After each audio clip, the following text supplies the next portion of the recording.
അസ്സലാമു അലൈക്കും വറഹ്മത്തുള്ളാഹി വബറകാതുഹു. അൽഹംദുലില്ലാഹ് വസ്സലാത്തു വസ്സലാമു അലാ അഷ്റഫി റസൂലില്ലാഹ് വഅലാ ആലിഹി വസഹ്ബിഹി അജ്മഈൻ. അമ്മാ ബഅദ്. ജീവിതത്തിൽ പല ആളുകളും നേരിടുന്ന വലിയ ഒരു പ്രയാസമാണ് തടസ്സം എന്നത്.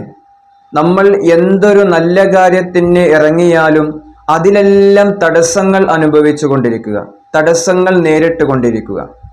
നമ്മൾ എന്ത് നല്ല കാര്യം ഉദ്ദേശിച്ചു കഴിഞ്ഞാലും ആ കാര്യങ്ങൾ നമുക്ക് ചെയ്യാൻ കഴിയാതെ വരിക, പൂർത്തീകരിക്കാൻ കഴിയാതെ വരിക. ഇങ്ങനെ തുടങ്ങി തടസ്സങ്ങൾ കൊണ്ട് ബുദ്ധിമുട്ടുന്ന ഒരുപാട് ആളുകളുണ്ട്. ജോലിയിലുള്ള തടസ്സങ്ങൾ, അതുപോലെ തന്നെ കല്യാണം, കച്ചവടം, ബിസിനസ് തുടങ്ങിയ കാര്യങ്ങൾ. ഇങ്ങനെ തുടങ്ങി എന്തൊരു നല്ല കാര്യത്തിന് ഇറങ്ങിക്കഴിഞ്ഞാലും, ഒരു കല്യാണത്തിന് വേണ്ടി ഇറങ്ങുന്ന സമയത്ത് അതിൽ മുടക്കങ്ങൾ സംഭവിച്ചു കൊണ്ടിരിക്കുക. അതുപോലെ തന്നെ വല്ല കച്ചവടങ്ങളിലോ ബിസിനസ്സുകളിലോ ഇറങ്ങിക്കഴിഞ്ഞാൽ അതിൽ നമുക്ക് വിജയം കണ്ടെത്താൻ സാധിക്കാതെ വരിക. അതല്ലെങ്കിൽ വീട് പണി തുടങ്ങി വെച്ചവര്, വീട് പണി തുടങ്ങാൻ ഉദ്ദേശിക്കുന്നവര്, അതുപോലെ ഒരുപാട് ആവശ്യങ്ങളുള്ള ആളുകളുണ്ട്. എന്തൊരു നല്ല കാര്യത്തിന് ഇറങ്ങിക്കഴിഞ്ഞാലും നമുക്കതിൽ ഒരു സംതൃപ്തി കണ്ടെത്താൻ കഴിയാതെ വരിക, നമുക്കത് പൂർത്തീകരിക്കാൻ കഴിയാതെ വരിക. ഇങ്ങനെ നമ്മൾ എന്തുദ്ദേശിക്കുന്നോ, എന്തൊരു നല്ല കാര്യം നമ്മൾ ചെയ്യാൻ വേണ്ടി തീരുമാനിക്കുന്നോ, നമ്മൾ വിചാരിച്ചതിന് വിപരീതമായി സംഭവിക്കുക. ഇങ്ങനെ തുടങ്ങി വളരെ പ്രയാസത്തിന് അനുഭവിക്കുന്ന ഒരുപാട് ആളുകളുണ്ട്. നമ്മൾ ഇന്ന് പരിചയപ്പെടാൻ പോകുന്ന ഒരു ഇസ്മ് യാ ഫത്താഹു യാ അല്ലാഹ്. അള്ളാഹുവിൻ്റെ ഓരോ ഇസ്മുകൾക്ക് ഓരോ മഹത്വങ്ങളാണ് ഉള്ളത്.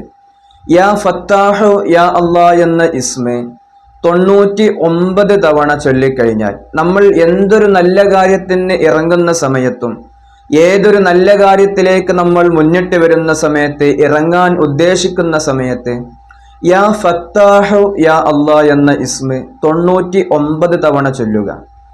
ഇത് ചൊല്ലേണ്ട രൂപം എങ്ങനെയാണ്? ഒരു മനുഷ്യന്റെ ശരീരവും മനസ്സും ഒരേപോലെ ശുദ്ധമായിരിക്കുന്ന സമയമാണ് പാതിരാവിൻ്റെയും സുബഹിൻ്റെയും ഇടയിലുള്ള സമയം. ആ സമയത്ത് 99 തവണ യാ ഫത്താഹു യാ അല്ലാഹ് എന്ന ഇസ്മ നമ്മൾ ചൊല്ലുക. ഈ 99 ഇസ്മ നമ്മൾ ചൊല്ലിയതിൻ്റെ ശേഷം, 99 തവണ ഈ ഇസ്മ ചൊല്ലിയതിൻ്റെ ശേഷം നമ്മൾ എന്തൊരു നല്ല കാര്യത്തിലേക്ക് ഇറങ്ങുകയാണെങ്കിലും അല്ലാഹു സുബ്ഹാനഹു വ തആല അതിൽ ഒരു ബറക്കത്ത് നമുക്ക് നൽകും. അല്ലാഹു സുബ്ഹാനഹു വ തആല നമുക്ക് തൗഫീഖ് നൽകുമാറാകട്ടെ. ഇതുപോലെ തന്നെ നിരന്തരം തടസ്സങ്ങൾ അനുഭവിക്കുന്ന ആളുകൾ, നമ്മുടെ കുടുംബങ്ങൾ ഈ രൂപത്തിൽ വരണം, നമ്മുടെ കുടുംബം ഇങ്ങനെയാവണം എന്ന് നമ്മൾ വിചാരിക്കും.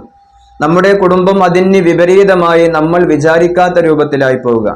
നമ്മൾ എന്തൊരു നല്ലത് ഉദ്ദേശിക്കുന്നോ അതിന് വിപരീതമായി കുടുംബങ്ങളിൽ സംഭവിക്കുക. പലപ്പോഴും നമ്മൾ നമ്മുടെ കുടുംബം ഈ രൂപത്തിലാകണം, നമ്മുടെ കുടുംബജീവിതം ഇങ്ങനെയാകണം എന്ന ഒരുപാട് ആഗ്രഹങ്ങൾ, നമ്മളെ കുടുംബത്തിനെ സംബന്ധിച്ച് നമുക്ക് ഒരുപാട് ആഗ്രഹങ്ങളും സ്വപ്നങ്ങളും ഉണ്ടാകും. നമ്മൾ ഏതൊരു രൂപത്തിൽ നമ്മുടെ കുടുംബം ആവണമെന്ന് വിചാരിക്കുന്നോ അതിന് വിപരീതമായി നമ്മുടെ കുടുംബജീവിതം സംഭവിക്കുക. ഇങ്ങനെ നിരന്തരം ബുദ്ധിമുട്ടുകൾ അനുഭവിക്കുന്നവർ യാ ഫത്താഹു യാ അല്ലാഹ് എന്ന ഇസ്മ ഓരോ അക്ഷരങ്ങളാക്കി ഈ വീഡിയോയിൽ കാണിച്ചതുപോലെ ഓരോ അക്ഷരങ്ങളാക്കി എഴുതിയതിൻ്റെ ശേഷം നമ്മുടെ വീടുകളിൽ അത് സൂക്ഷിച്ചു കഴിഞ്ഞാൽ, യാ ഫത്താഹു യാ അല്ലാഹ് എന്ന ഇസ്മിൻ്റെ മഹത്വം കൊണ്ട് നമ്മുടെ വീടുകളിൽ നമ്മൾ എന്തൊരു നല്ല കാര്യം ഉദ്ദേശിച്ചാലും, നമ്മുടെ കുടുംബങ്ങളിൽ എന്തൊരു നല്ല കാര്യം ഉദ്ദേശിച്ചാലും അല്ലാഹു സുബ്ഹാനഹു വ തആല അത് രൂപത്തിൽ നമ്മൾ എങ്ങനെ വിചാരിക്കുന്നോ അതേ രൂപത്തിൽ അല്ലാഹു സുബ്ഹാനഹു വ തആല അത് ആക്കിത്തരും. അല്ലാഹു സുബ്ഹാനഹു വ തആല തൗഫീഖ് നൽകുമാറാകട്ടെ.